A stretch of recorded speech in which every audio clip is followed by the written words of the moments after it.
Bihari Jai Kunja Bihari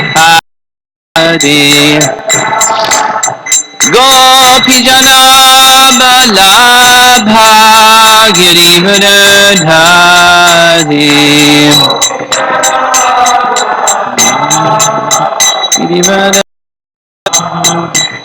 Gopi Jana Balabha Girivardhari Jasodhanandana Brajajanarandana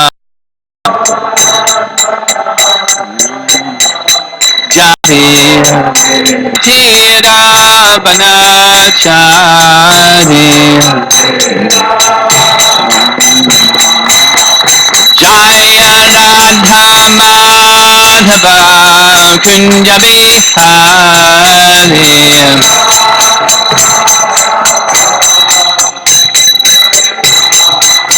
Jaya Radha Madhava Kunja Jaya Vishnupata Namahamsa Prabhupada Jai Gaura Premanand Om Namo Bhagavate Vasudevaya Om Namo Bhagavate Vasudevaya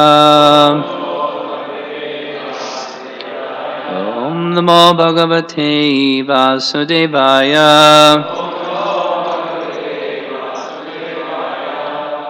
Reading this morning from there's two parts, and this is chapter 5, text 223. Yaya vachahaya dhainyam matnya chastaryam etitat tam yatnena bhajed vidva Tadviruddhani varjayet Adhainyam Matyachastaryam eti tat Tam yatena bhajed vidvangs Tadviruddhani varjayet.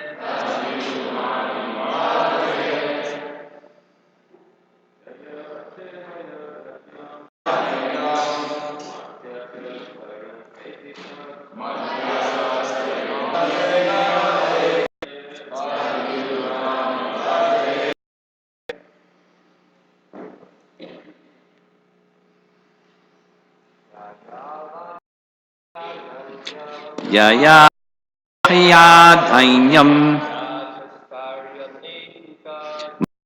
Tat Staryam eti tat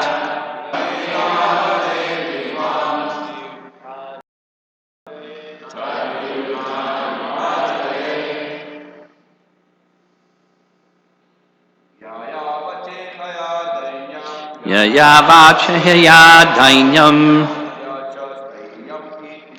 Maityachastaryam eti tat Tam yatnena bhajed vidvangs Tadvivruddhani varjayat. Ladies?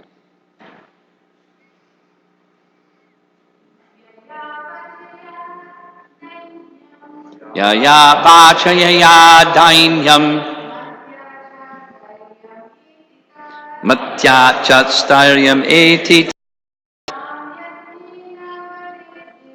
Tam yatnena bhajed vidvangs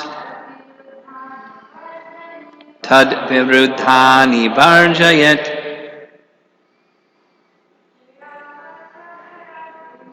Yaya vachaya dainyam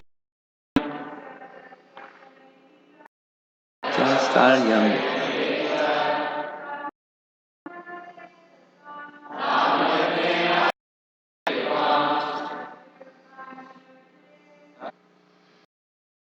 Yaya by which vacha, language, iha, dainyam, utter humility, matya, by which mode of thinking, and stairyam, firmness, iti, attains, that, nena, with vate, virudhani, obstacles, arjayat, he should, an intelligent person should, thinking that fix him in utter humility, of it, he should avoid. And there's no purport.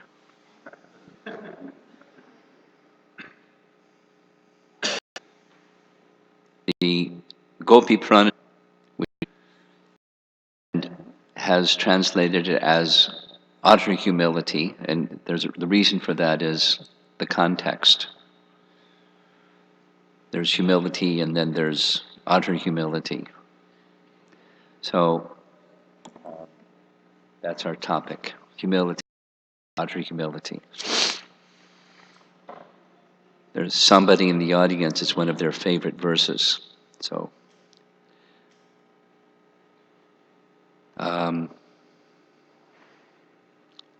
the section, which is chapter 5, is love of God. And his name is Kumar. He was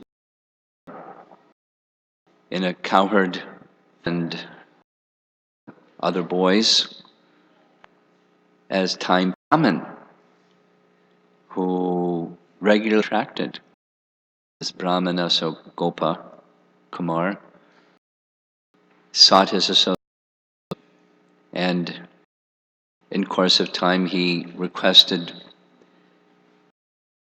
from this Brahmana, the Brahmana ecstasy for, he just received the mantra. Surprisingly,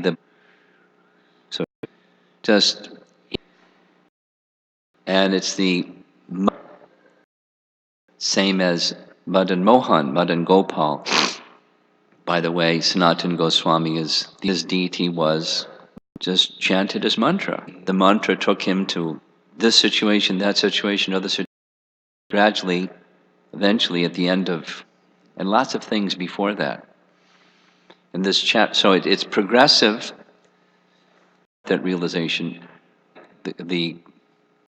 We know the meanings of the mantras and the goal of the mantra chanting and how we're to chant, and so Kumar didn't know any of those things, and gradually they became revealed to him. Periodically, from time to time, he would again meet his master and so forth. So this is the progressive stages of realization of Prema Bhakti. And that's the topic of the chapter, profound humility for Prema Bhakti. And then there's this profound humility.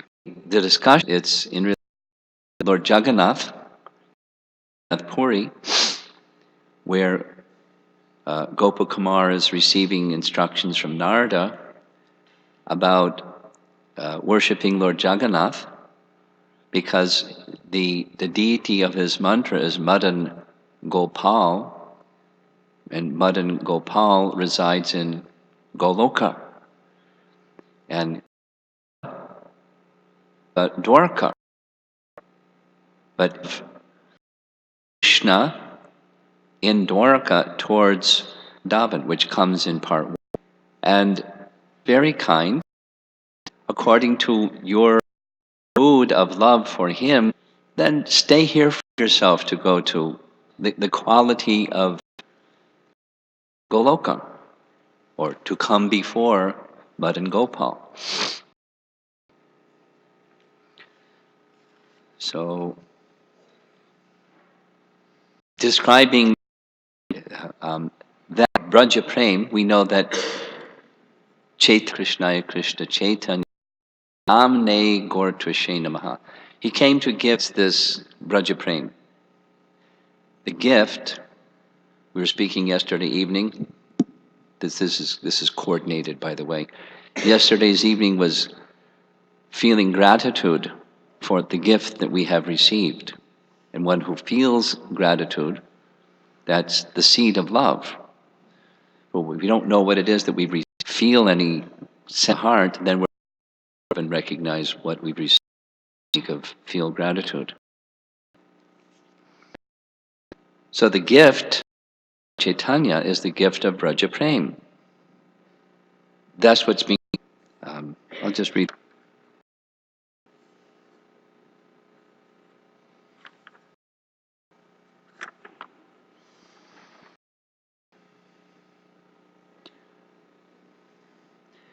That kind of love all through one developed by practicing the devotional service and singing the many Braja pastimes, most beloved holy name, Kirtan, Vishnu Smaranam, specifically topics of Srimad Bhagavatam, the personality of Braja Prem, far different from the, right, Rupa Goswami. At every stage, it did by indifference to them, and its root is dainya, utter humility. Its root is dainya, utter humility. And within the commentary here, in all its, in this life and the next, is always decorated with the ornament, the verse from to Lord Nrsingadev. The first part was, detachment, recognizing or a self to well filled, like detachment from, and all those other things that we discussed yesterday. So, finger prayers, but that other one. From India, you all know that one, or other one. So, those things. You want to give me a benediction, please. I don't want those things. I saw Hiranyakashipu. He was at the pinnacle of having those things. In a flash, it was taken from him, and he was suffering miserably when he had them. And it was all taken away from him in a flash. So, again, this sentence: Bhakti yoga in all its fit, and sadhana, the means and the attainment of the means, with one's physical body and senses, and the body's external. When one allows secondary means and goals, that's this karmic prominent. Fill in the blank. Dash. A candidate for pure bhakti must always take help from it. Dash is utter humility. So this is the humility of prema bhakti.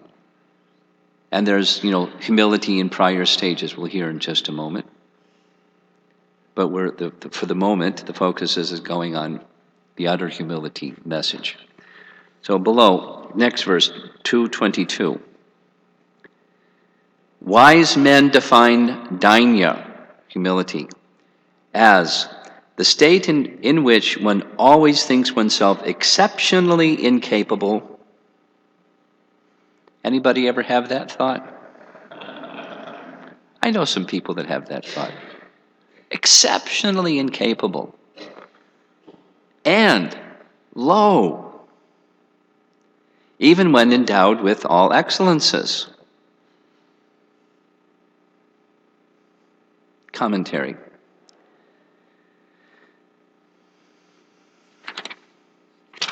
Narada's own definition of dainya distinguishes his use of the word from other possible meanings, such as, for example, poverty, or becoming selfless by not accepting charity, and being free from egoism. So this is this utter humility, aside from those that are more the conventional sense of humility.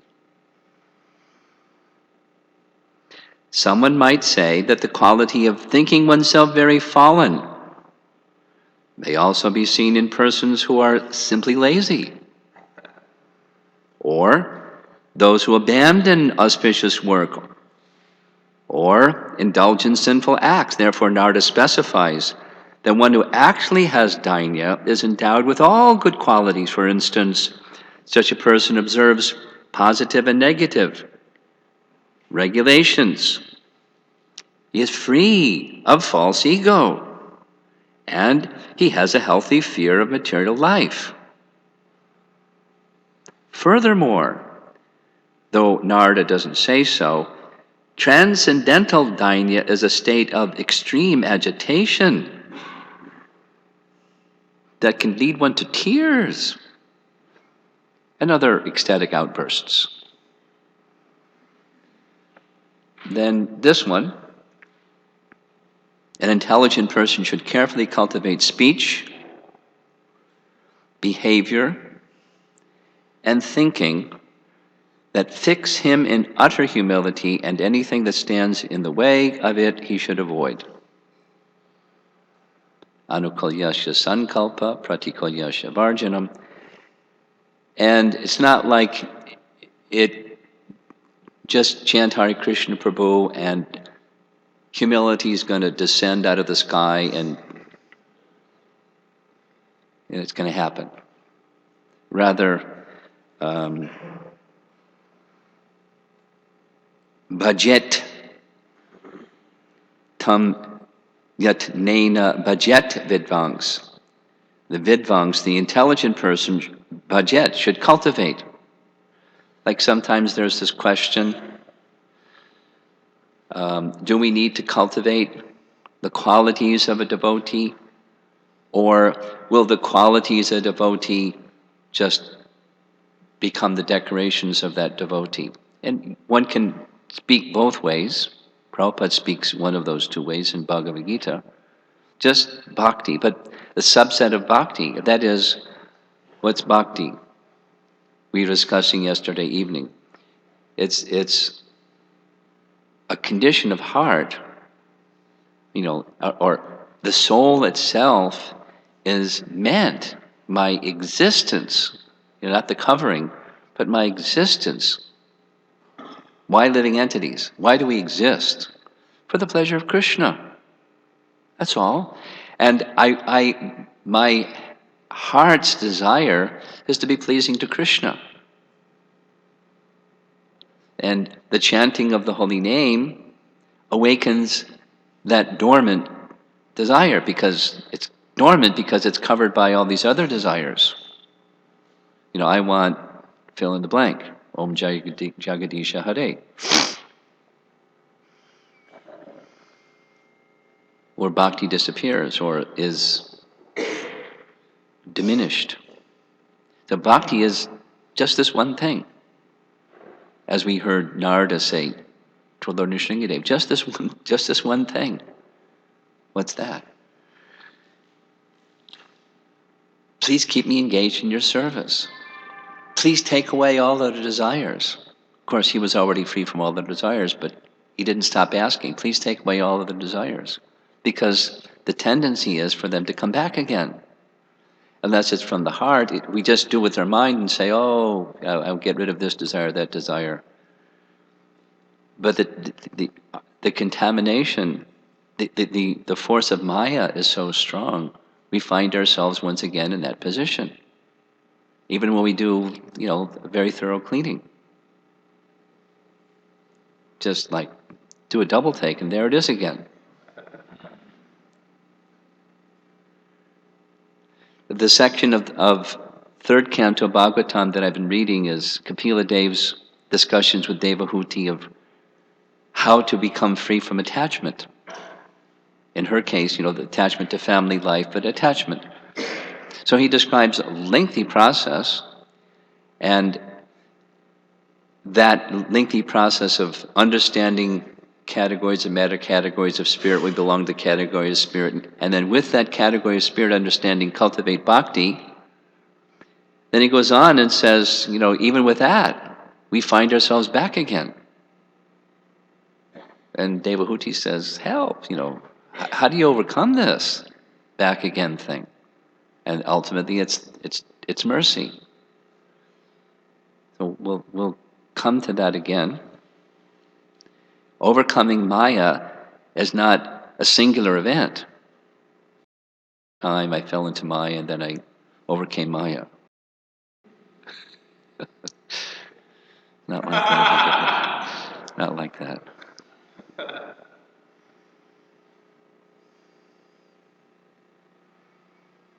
It's by bhakti alone, proportionate to one's purification that comes from sustained tivra bhakti.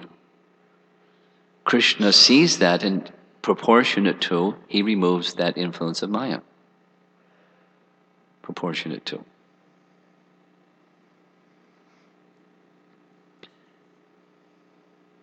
So, next verse in 224, Dainya, at its most exalted, comes forth when prema, pure love of God, reaches full maturity, as it did for the women of Gokula when they were separated from Krishna. Dainya. They were feeling other things, but utter humility. Commentary. Ordinary dainya can be developed by human effort. The previous verse. But there is also a type of dainya beyond the mundane that comes from receiving the Supreme Lord's favor.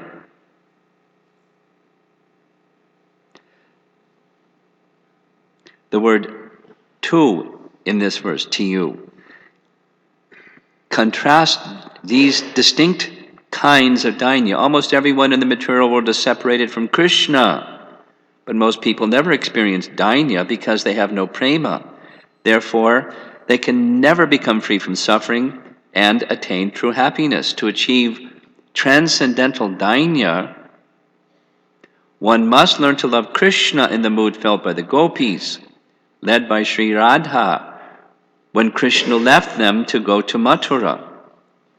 We can understand from the example of the gopis, viraha bhav, their feelings of love and separation, that this special dainya arises only when, by Sri Krishna's exceptional mercy, a devotee who has realized Krishna's sweetness develops extraordinary prema in his heart in the mood of separation. As prema appears in degrees of excellence, so does dainya.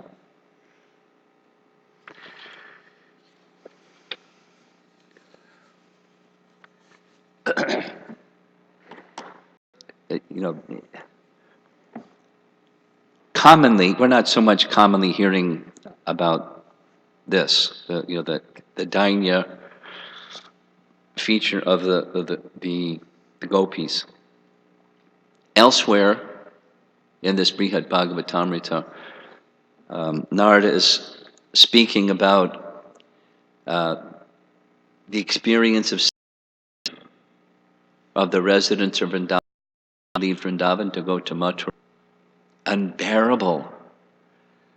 That normally we don't speak these things because the pain is too much, and especially when people that have a material conception of life hear these things, they run the other way. No, I don't want that. But once he starts speaking about it, he can't stop speaking about it because it's the highest kind of happiness that looks like the greatest kind of misery. So worldly people can't understand how that humility and the feelings of separation from Krishna is the greatest kind of happiness. It looks awful. And even he doesn't want to talk about it, although he understands it What to speak of people that don't understand it? So it's profound. So let's go back to something that's less profound, and then we'll come back again to the profound.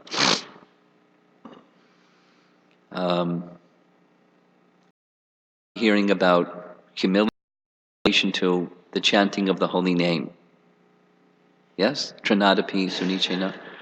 When Chaitanya Mahaprabhu, in the first 2 verses of Shikshastakam, is describing the 7 wonders of the holy name, that first verse, and then the mercy of Krishna that's available. He has millions of names, and each one of those names he's invested all of his transcendental potency, and there's no hard and fast rules for chanting of the holy name. But I have no attraction. What's wrong? Well, one's lacking humility, for starters. So what's that lacking of humility? Well, I like my material situation. I want to take my material the expectation of happiness from my material situation into the realm of devotion to Krishna. I want to take my dirty laundry with me to Goloka. I'm sorry, you have to leave your dirty laundry outside. And your shoes too. Well, I'm attached. Maybe I can sneak it in. Maybe no one will be watching. Or something. I mean, just we're attached. Again, it's the same message as Kapila speaking to Devahuti. And the discussion yesterday evening about the sine curve. With our process of reasoning and knowledge, our faculty of discernment, we can understand this is good. I should do this. We, start down the path of cultivating this. And the next thing we know, we're distracted. Isn't it? And then we go, oh, I got distracted, so let me try again. And it happens again and again and again and again. So there's different types of humility. One type of humility that whatever faculties I have or something, whatever endowments Krishna has given me, I use those things, but inside there's no real devotion. Anyone had that thought or feeling? We all have. I mean, any little bit at least, or a lot, or sometimes like overwhelming.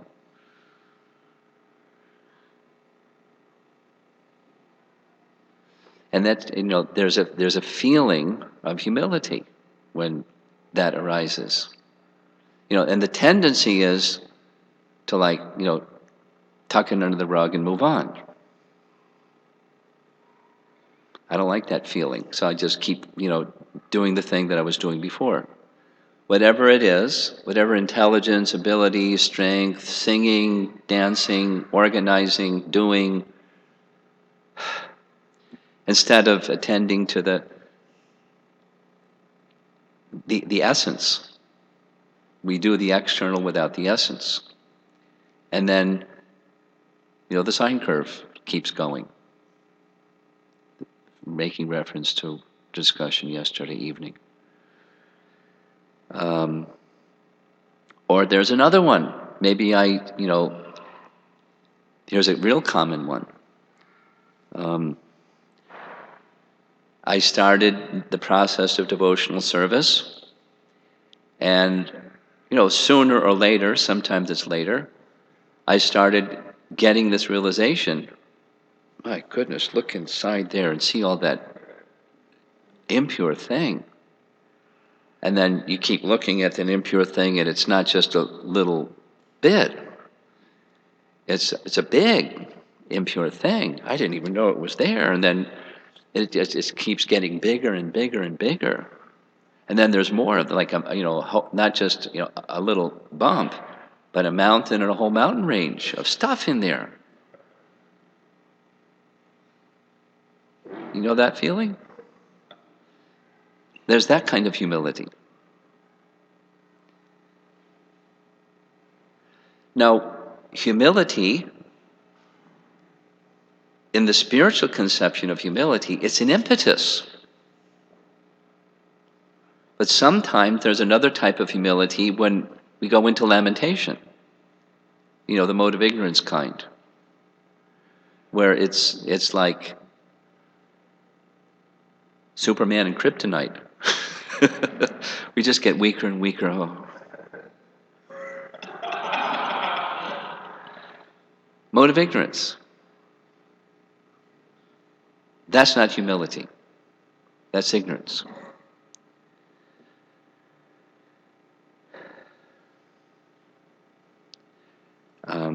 Then there's another type. Just see how humble I am. Whether I advertise it or I don't advertise it, I feel good about myself because I become a little humble. There's another type of false humility.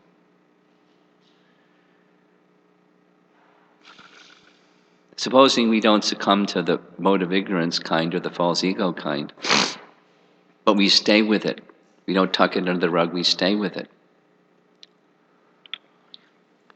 There are these terms, I'm sure you're familiar with them, at least have heard them. Avaranatmika Shakti, and I always get the pronunciation wrong, so I wrote it down. Prakshepatmika Shakti. So here's the distinction between the two of them. These are two divisions of the potency of Maya. What are they? Prapekshatmika Shakti is the throwing potency.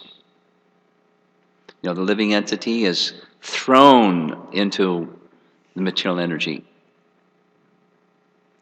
And then once in the material energy, the covering potency. So here's the distinction, or one way that Prabhupada makes the distinction. The potency of diversion is a language that he has in his talks with Sanatana Goswami, or about Sanatana Goswami. Sanatana Goswami is proposing to the jail keeper, one who delivers another from suffering. The person who is delivered is benefited, and the person who is the deliverer is benefited.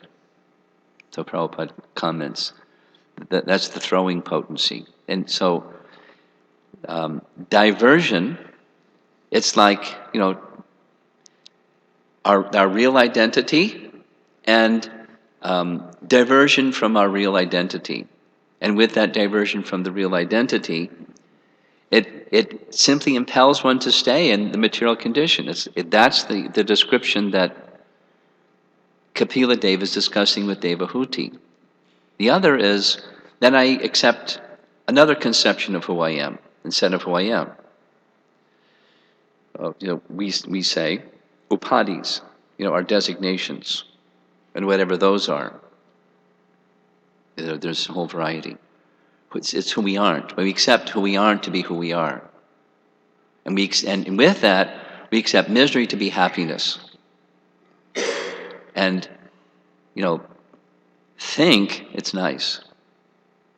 Although we know it's suffering, we just keep going, thinking it's nice, or if I just simply adjust, it's going to be nice. And just, the donkey program, just keep going on and going on and going on, very stubbornly going on.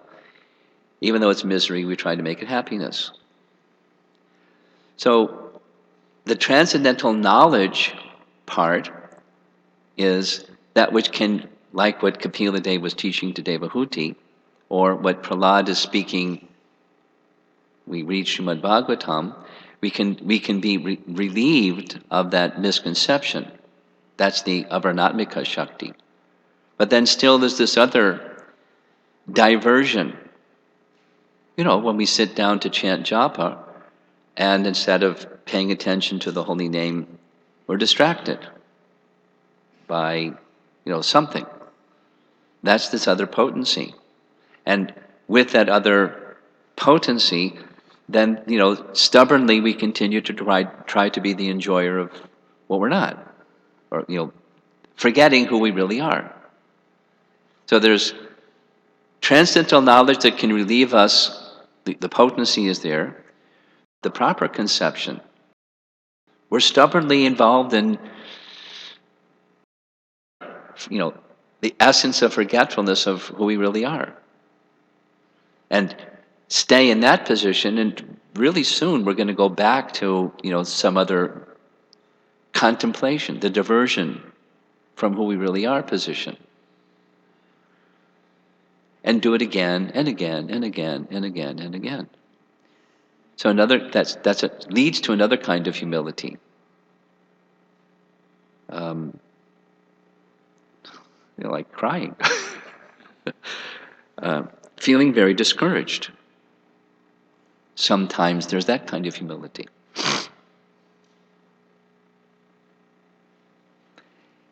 That's exactly what Devahuti says to Lord Kapila Dev.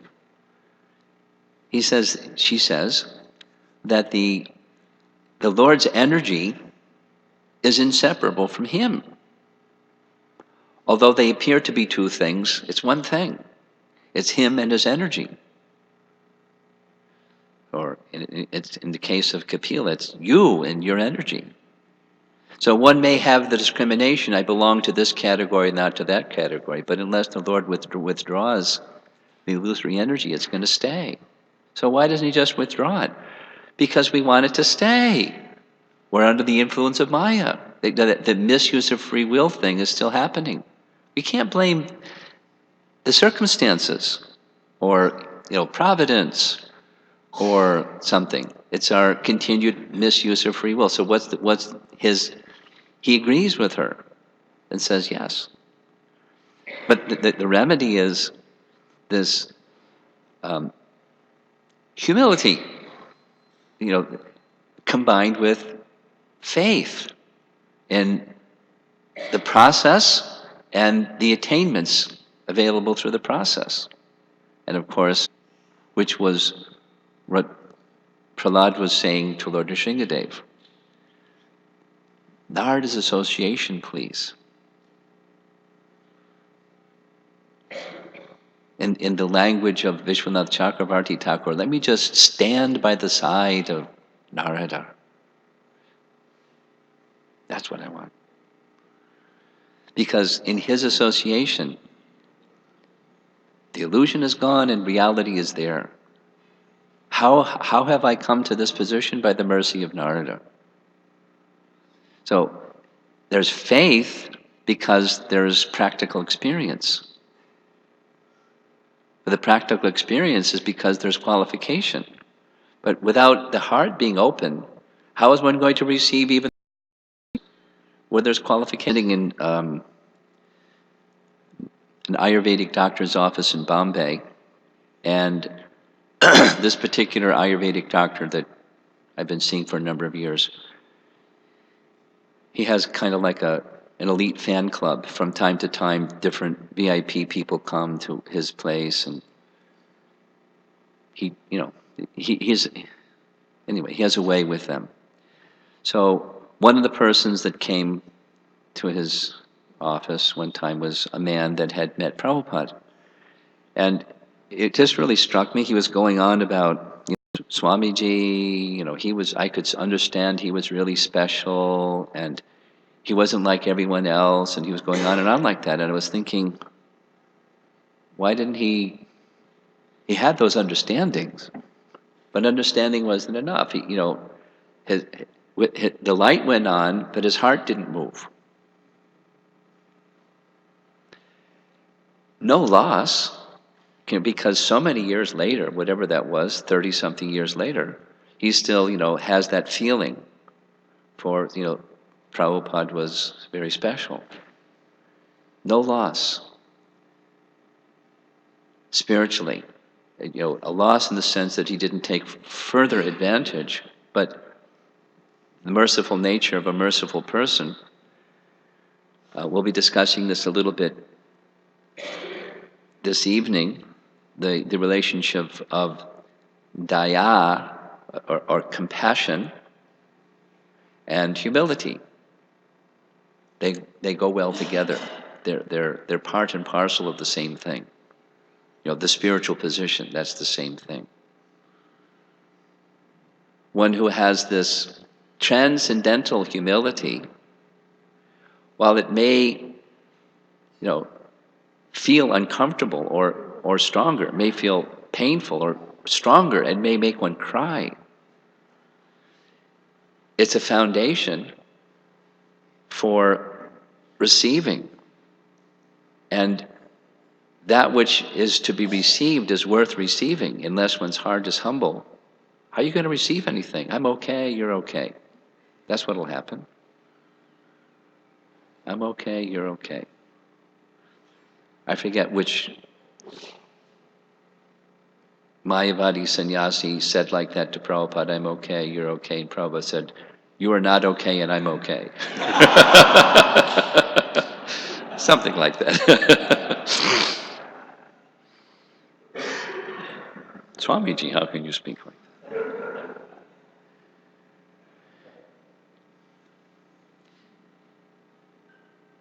So humility allows the heart to open, and when the heart is open, it can receive. And that which one can receive from the transcendent, there's the beginning, as like this budget, cultivate. And there are these three areas that are mentioned in the verse. Go back to the verse again. Vacha, speech. Behavior. Ihaya, and thinking. So thinking is something that goes inside. People can't see your thinking. They can see perhaps your thinking reflected in your face. Like I shared this, it was the way that Trivikram Maharaj told that story, it was just like really quick. If you know him, he goes real fast. But as he was narrating what Prabhupada felt when he asked Prabhupada, what was your most difficult experience in devotional service? Just narrating it, Trivikram Maharaj's face also became, meditating on how Prabhupada's face became, his face became very grave. So even you're thinking something, the face is the index to the mind. So, but thinking, speech, and behavior. And the advice of this verse is one should cultivate these three in such a way that utter humility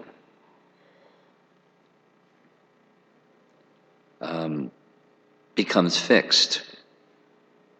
And anything that stands in the way should be avoided. So we have this, this teaching, devotional teaching, that says the process of surrender starts with these first two. Accept things favorable, reject things unfavorable for bhakti. This is, the foundation for bhakti is humility. It's a condition of heart. It's not just a behavior. It's not just, put on tilak and a dhoti or sari and, raise your arms and dance. Those are behaviors which are wonderful and they can help awaken bhakti, but bhakti is not just the behavior. And a foundation for that is humility. And as stated, this detachment or actual disliking for materialistic life or life of sense gratification and fruitive activities that can accumulate some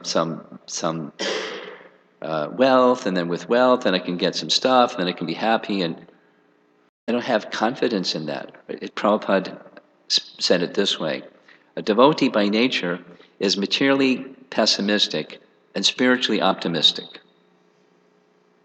Very simple. And that spiritual optimism, what I'm trying to get at here is that spiritual optimism, feel bad, or I ignore it, or try to hide it, or don't feel it. I can feel it. And it's an impetus. because now my heart is open for this, describing same thing that Rupa Goswami describes in Nectar Devotion, that little section called Great Hope, Ashabhanda, where there's this expression of humility. I'm disqualified. I'm disqualified in so many ways. Let me tell you how many ways I'm disqualified. This way, that way, the other way. Disqualified. Okay. Now your heart's open. Good. You're feeling humble. Now, but there's one wonderful thing. What's that? Krishna is merciful. Don't forget. You're not alone.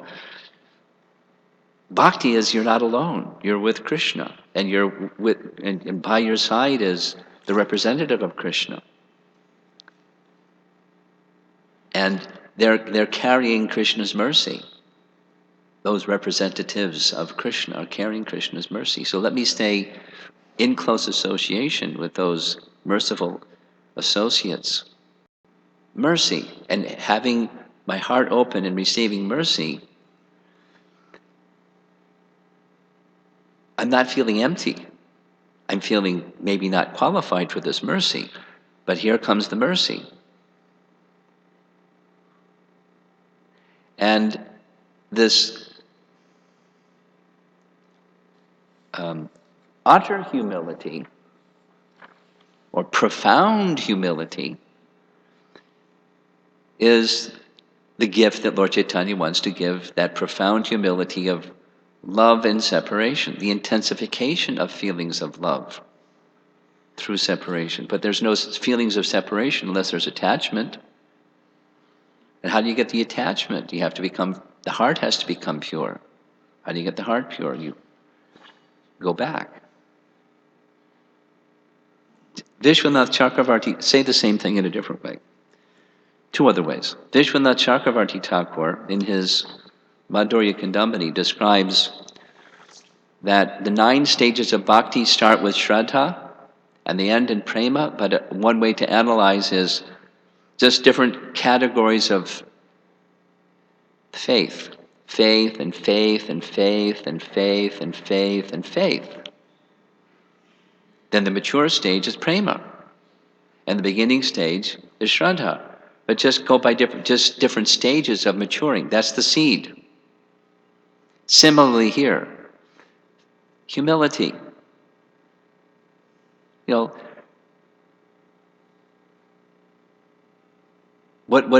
humility doesn't just mean, self-deprecation. The meaning is described here. It's a feeling, but it's not based on self-deprecation. It's, my tininess. We're tiny. Welcome to reality. We're tiny.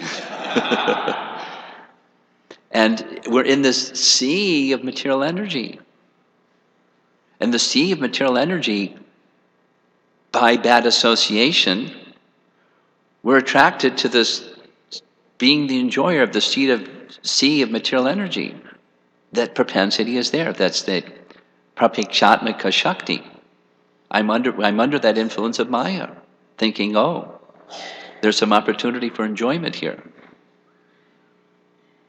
When we know better, yet we still continue. Dog obstinacy, Prabhupada would sometimes say. Just keep trying and keep trying, keep trying and keep trying. Like Jarasandha, keep trying. Defeat Krishna. Keep trying, keep trying. Birth after birth. Suffer like a dog and keep trying. That's this potency of Maya. But the potency of Maya, yaya samohito jiva, atmanam trigunatmikam, the living entity, although para, transcendental, due to affinity for matter, one takes on some other identity and tries to enjoy matter according to that covering. But the Maya can be withdrawn. We're dependent. And Krishna is kind. So if the heart opens in that state of humility, then bhakti begins. We can receive. And in the beginning, it's maybe little, but stay with it. And, fantastic. In this very mature stage, Sanatana Goswami is telling us that the gopis are feeling great humility in that separation, viraha bhav. So what to speak of where we are? Where we are is not there. Where we are is feelings of humility. Fantastic. Here's a little description from Jaiva Dharma, Bhaktivinoda Thakur speaking.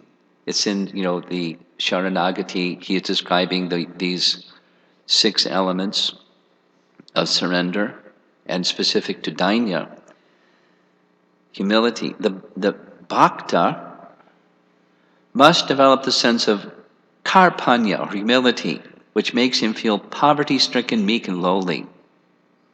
This mode of humility is understood as karpanya, or dainya. Continues. Thus, the state of consciousness that is evoked when the heart becomes infused with determination, subservience, trust, dependence, self-surrender, and humility is designated as Shraddha. There's the connection.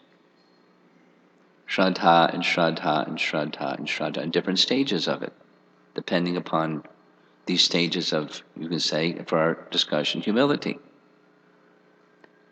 Whosoever attains this Shraddha becomes a fit candidate to execute bhakti, and for the sadhaka, so even in the sadhana stage, this adau Shraddha, then we do sadhu sangha and bhajana kriya as in practice. This Shraddha is the initial step towards the perfection displayed by the eternally liberated, pure jiva souls. Since Shraddha is the fundamental nuance of the jiva's nitya swabhava, so this is now, we just way up to the soul's swabhava, the soul's nature. Swabhava, that term swabhava, commonly is used in Bhagavad Gita, for example. It's used in relation to our psychophysical nature, our embodiment. Brahma karma swabhavajam, Kshatriya karma swabhavajam, etc. Vaishya karma swabhavajam. Here's the jiva's swabhava. And to get to that stage, what's our eternal nature, nitya swabhava? We need humility. That's a price to pay, and it may look like, oh, it hurts, but it doesn't hurt. It's liberating. Because why? Because then the heart is open for descending mercy. It hurts when we forget Krishna, we forget the merciful Supreme Lord and the descending mercy that we can receive when our heart is open. We may not like to have our heart open, and then we suffer another way. We suffer the prapekshatmika shakti, continue with dog obstinacy, trying to be the enjoyer. Then it's too much, and then we go to some knowledge, and then we feel better, and then we go back to the stubborn obstinacy program. This sine curve, as we were talking last night.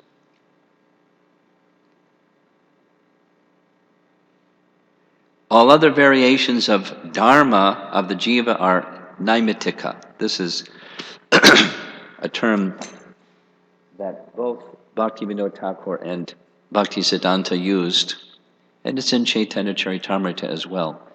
Krishna Das Kaviraj. It's translated as occasional.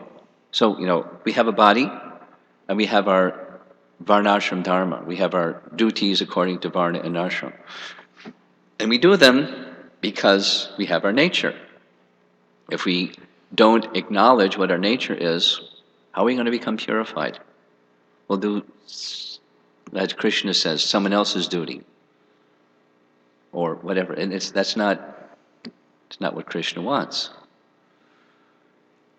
That is to help us become purified enough so we can get to the soul's eternal nature.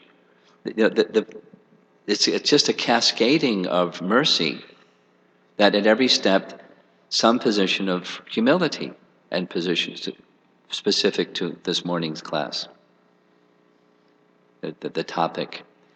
Narada is instructing, or we can say Sanatana Goswami is instructing how to receive that gift that Lord Chaitanya wants to give us.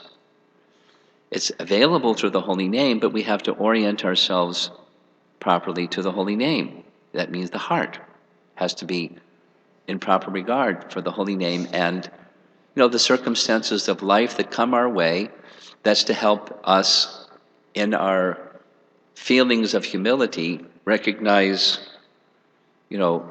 that mountain of disqualification, of the absence of real feelings of devotion. And we just can't seem to access it, especially when we're sincerely trying. It's just like chanting attentively. We don't realize, I'll speak for myself, I don't realize how inattentive I am until I try to be attentive. And when you really try to be attentive, how distracted. So then what do? You redouble your effort. And then you realize even more how distracted.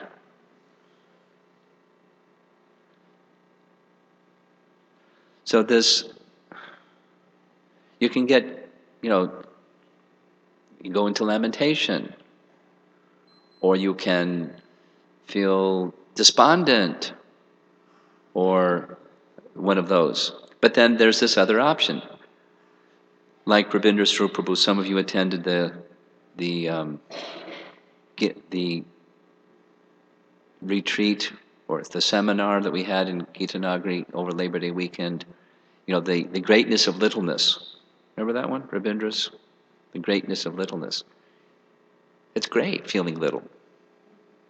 And our acharyas, our founder acharya, did that himself. And what to speak of our founder acharya, all of our great acharyas. It's just humiliating how humble they were. Rupa Goswami and Haridas Thakur and Sanatan Goswami and all of them. How humble. How humble. It's not depressing, it's enlivening. It's setting the standard of the heart that's open, receiving, feeling I'm not qualified. Krishnadas Kaviraj, lower than the worm in stool. And it's not just platitude, it's feeling like that. Yet at the same time doing wonderful service. Seems like, a disconnect. Doing wonderful service and feeling unqualified. Miserably unqualified. It's not feeling miserable. Feeling, I need mercy, and receiving mercy, and with that mercy, the credit goes to the mercy givers. And being happy in that relationship of being a recipient of mercy. Exactly as Prahlad did. We discussed yesterday. Being pushed forward to offer prayers. I have no qualification. I have disqualification. I'm abundantly disqualified. But I've been given this service, like we've all have some service. I was thinking to share this with you. I was this morning meditating on this verse. Imagine any one of you, or each one of you, if you had the designation of being the ultimate managing authority for ISKCON.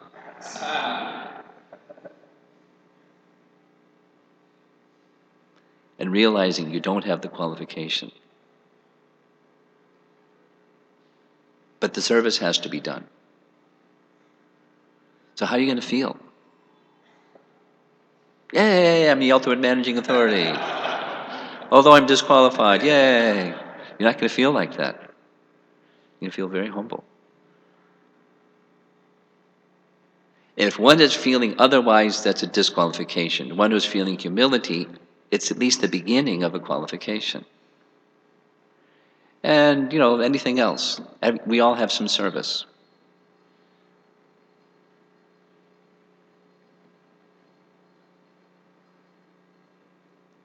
Uttama Shloka is here, a candidate for sannyas. So people are, oh, you're a candidate for sannyas. I'm a candidate for sannyas. One who's thinking like that is a disqualification. Or, Nityananda Pran, temple president, oh yeah, I'm qualified. Just see how much people are appreciating me. Or somebody who's whatever it is, the pujari, oh, you dress the deity so nice. Just like Trivandavan was saying, where is she? She's here. Yeah, yesterday, people saying, oh, you did such a nice job. You increased book distribution here in Alachua so much. And whatever it is, people say, oh, you're good.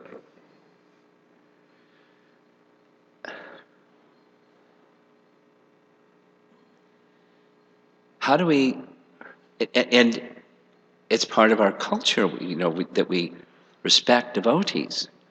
So you're in this culture where you respect devotees and you're supposed to be humble.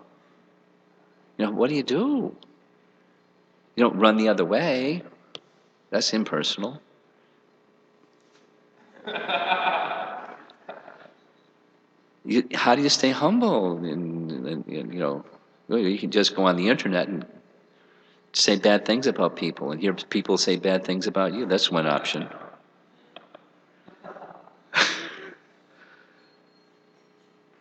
But the heart has to become pure, and an entry level is this humility. It's the spiritual conception that what is my qualification? Well, I'm tiny.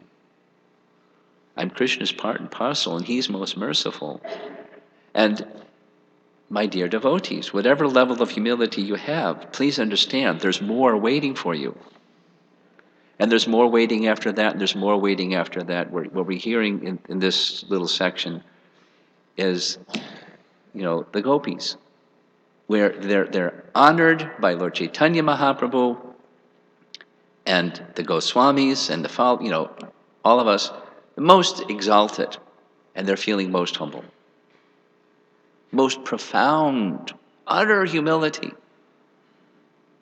So keep going with your humility. Don't be discouraged by it. It's a platform, it's an essential platform for receiving descending mercy. There's no shortage other than the shortage of Krishna consciousness. That's Bhaktisiddhanta's statement. There's no shortage in this world except the shortage of Krishna consciousness. The one who has Krishna consciousness means we can know there's humility inside.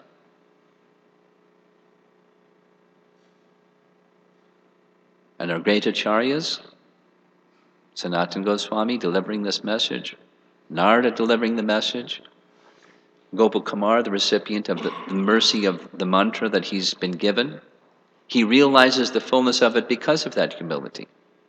And the eagerness at the same time, humility and eagerness to attain shelter and mercy, service, in that humble mood.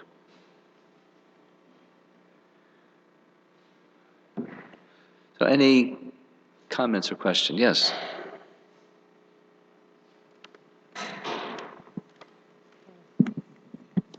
Hare Krishna Maharaj. Thank you for a wonderful, enlightening class and comical also.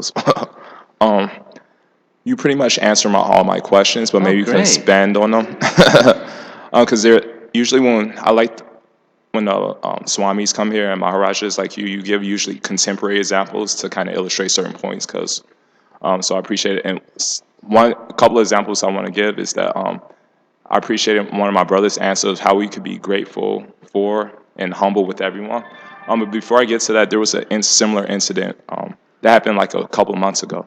Okay. So it was with me, Bhakta Jordan, and Himanshu. So we went on Harinam at Northwestern, and it was the day that actually Obama came to Northwestern. We saw his motorcade. He came to Northwestern? Yeah. I didn't know that. Yeah, we didn't know that either, so we were trying to get past the streets. We were like, what's going on? They was like, Obama's coming. I was like, we didn't know. So we did Harinam, and we saw his motorcade go back and forth. Okay. But at the end of the day, Himanshu and I, we were kind of bickering like children. And Bhakta Jordan, this new devotee, his Maha mantra is with devotees, we always like to joke with each other. So he always tells us kind of, softly, don't commit any offenses. That's like his Maha mantra. And so, anyways, when me and your mantra were bickering, it was Kali Yu, it was over. But then the next day, it was funny. Jordan made a comment in class the next morning in Bhagavatam class, and this was just an incident I brought up to Jordan yesterday. He made a comment.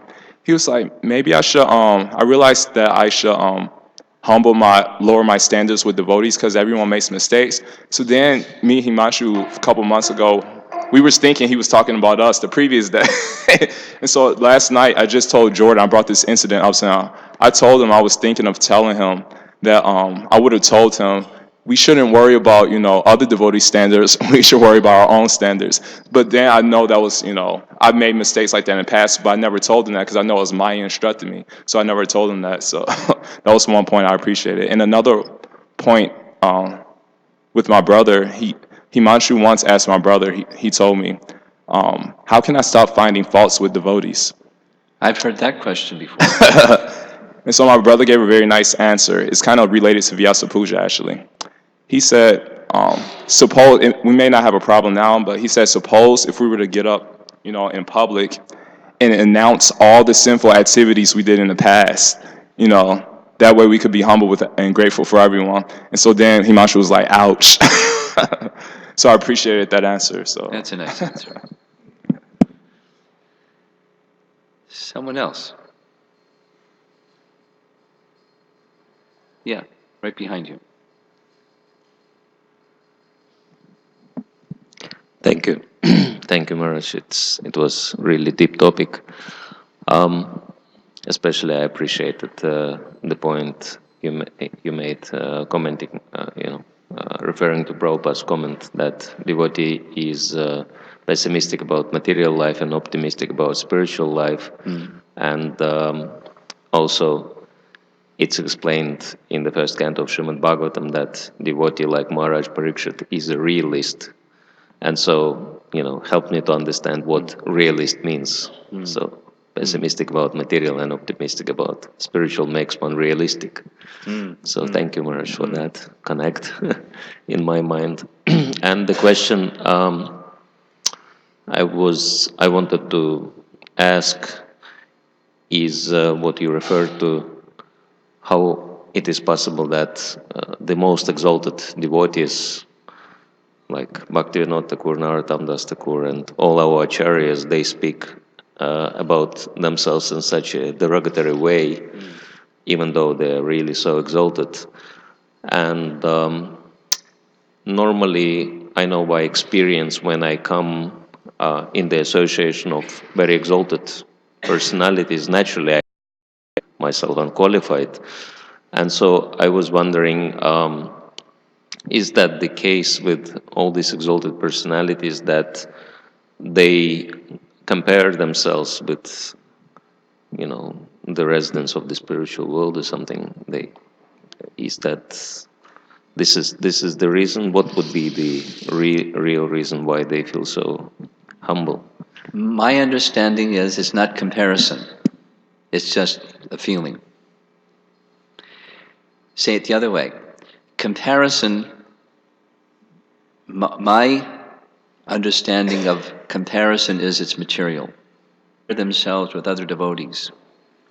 It's material. It's like, it's what we learned in our upbringing of, competing and comparing. I'm better, they're better, feeling, I'm better, feeling envious of another one that's better. And like in the first part of Brihad Bhagavatamrita, the Narada is who is the greatest recipient. So each one that's approached by Narada does the same thing. They deprecate themselves and say, here's one better. And then go to the next person. Oh, just as the previous person said, you're the greatest recipient. No. Let me tell you the ways in which I'm not qualified. But one who's really qualified is. So it's, and then at the end, when in his commentary, Sanatana Goswami says actually they're all most exalted or dearest.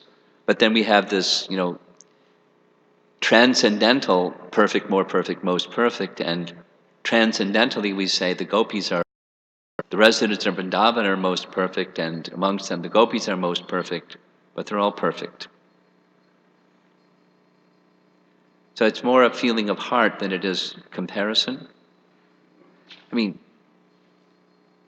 one of the passages I really like in Chaitanya Charitamrita is when Rupa Goswami is asked by Lord Chaitanya to recite his dramas, and the interviewer is Ramananda Roy, the expert in drama. And Rupa Goswami sit with everybody. I'm not qualified. They would all, they're just, like embarrassingly humble. It's part of the territory. It's not a comparison thing. It's certainly when looking at others, I'm not qualified. I can't be in the presence of this exalted person. We experience those things in a minor way. They experience things in a transcendental way.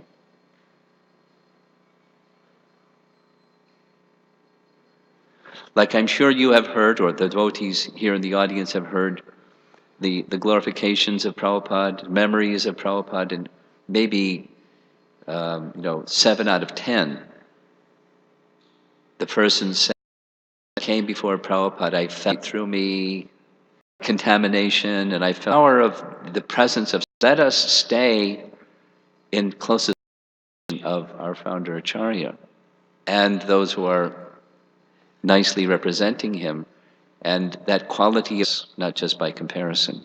It'll be. Yes, Sabal. Maharaj, I was Dr. Narayan, I'm assuming. Yeah. That although he was expressing humility, or if there was certain humility. He was expressing appreciation of a great personality. What did he do with that was something else. So it was not humility necessarily, although I'm assuming just... Certainly, some humility, but it didn't later remembering, but not deep enough that he did something about it. And I'm that humility that doesn't move the heart, that doesn't allow the heart to open. And then how that applies in our, upside down in devotional service, in expressions of devotion, that sometimes we feel humility and appreciation, and it's easy when you have, someone who is, say an authority, a spiritual master like that. But then it becomes more challenging when we're dealing, with peer devotees or with, and then when is that situation that humility doesn't go that deep, that not necessarily that the heart is fully open. And I don't know if it's clear. We return. Is your question what can make the heart open, or is your question why does the heart stay closed? Yes, but also, I gave you 2 options, and you're saying yes. Well, question of the heart, with humility, because we do have certain humility naturally by being, in the process of Krishna consciousness. There's certain understanding. I'm a spirit soul. I'm a part of Krishna. I'm very tiny. I'm disqualified. All that. But at the same time, sometimes we have false egos. Not and these sometimes. Yeah. And the heart not necessarily is open all the time. Okay, so your question specifically, I can say anything, but what's your question specifically? You're not sure. Yes, I'm trying to make it out. But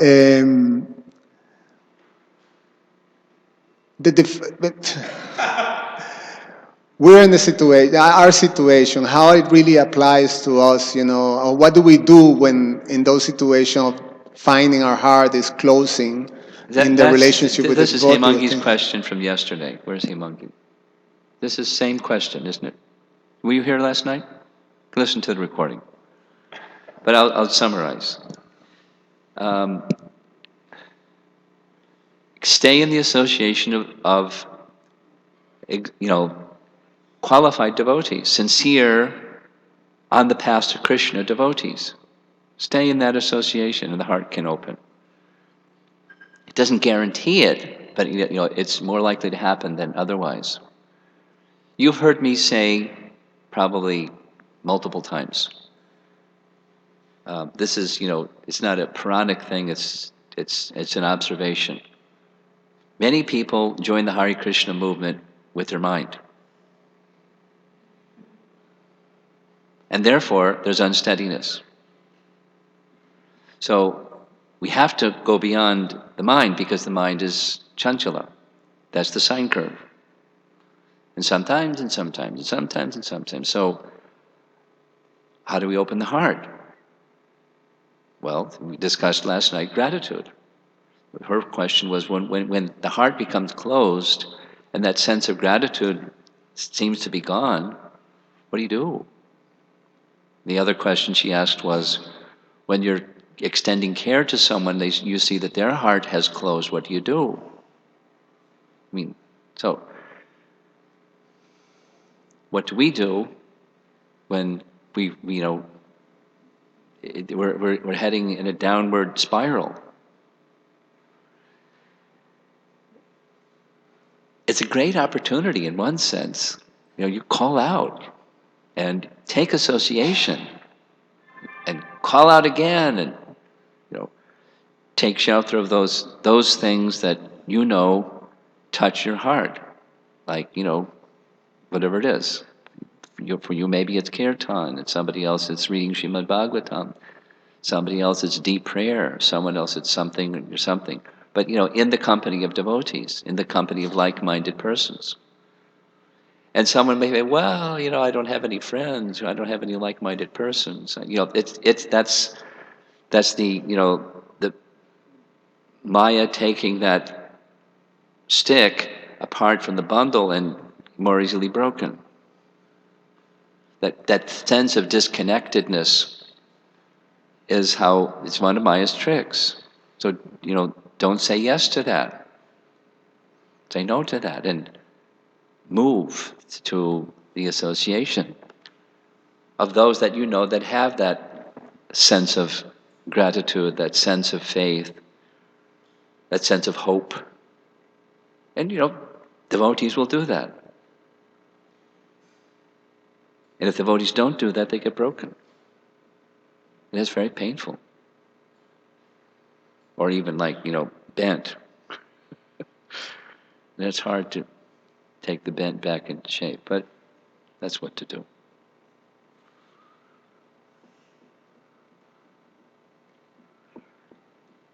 Yes. Over here. Raise your hand again so he can bring the microphone. Hare Krishna Maharaj. I always thought, Maharaj, humility is something developed in us naturally with chanting and devotional service. In other words, like humility is a Not byproduct. necessarily. I know some people that chant and get proud. Do you know some people like that? So it's not a vending machine. It's not automatically.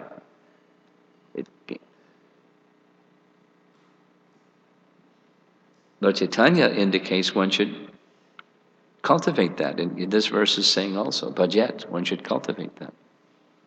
And through different means. Your speech, your behavior, your internal contemplations. Along with chanting. What do you think? But when you do chanting, like maybe the humility is like, I was always thinking it is because of most of our material desires. So along with the chanting, doing devotional service, it should take away some of our desires, and along with that, the holy humility name isn't a janitor. I'm being, blunt. The potency is there, Chaitodharpana Marjanam. But we're servants, not he's the servant. We're servants. And, if we so desire, like Prahlad yesterday evening, Prahlad was, you want me to take something? Here's the something. Please take away all my desires, other than you, your service. And then when that starts to happen, generally people go, yikes, ouch. Not that one, that's my favorite one.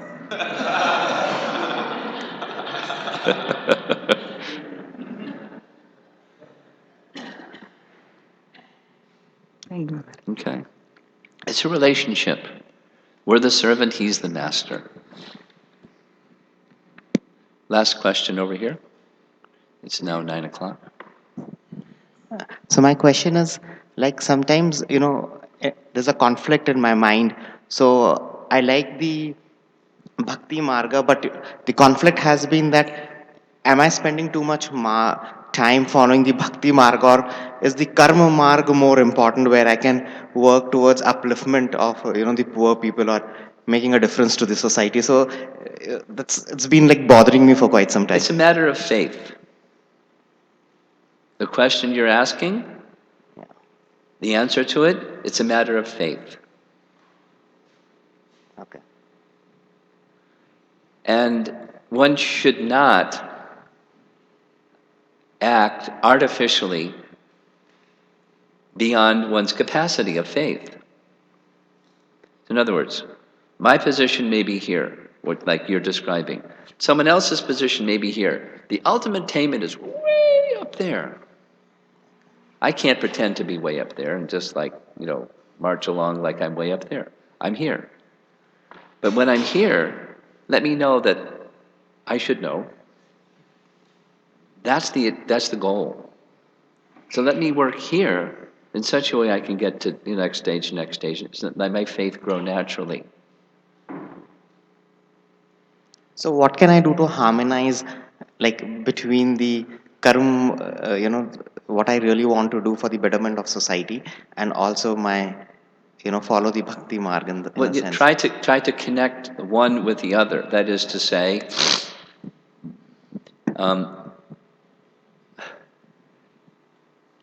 people. There are these billboards. People are hungry. So, involve yourself with prasadam distribution. And when there's prasadam distribution, side by side with that, kirtan, and at least the opportunity for people to hear the message of Krishna or receive some simple information, brochure or a little booklet or something, and connect the two. Dovetail, Bhaktisiddhanta's term. Connect this with that, and then make it strong. So then, bhakti is connecting with the material. It's not Shuddha Bhakti, but it's going to elevate this other one in a natural way, not in an abrupt and non-sustainable way.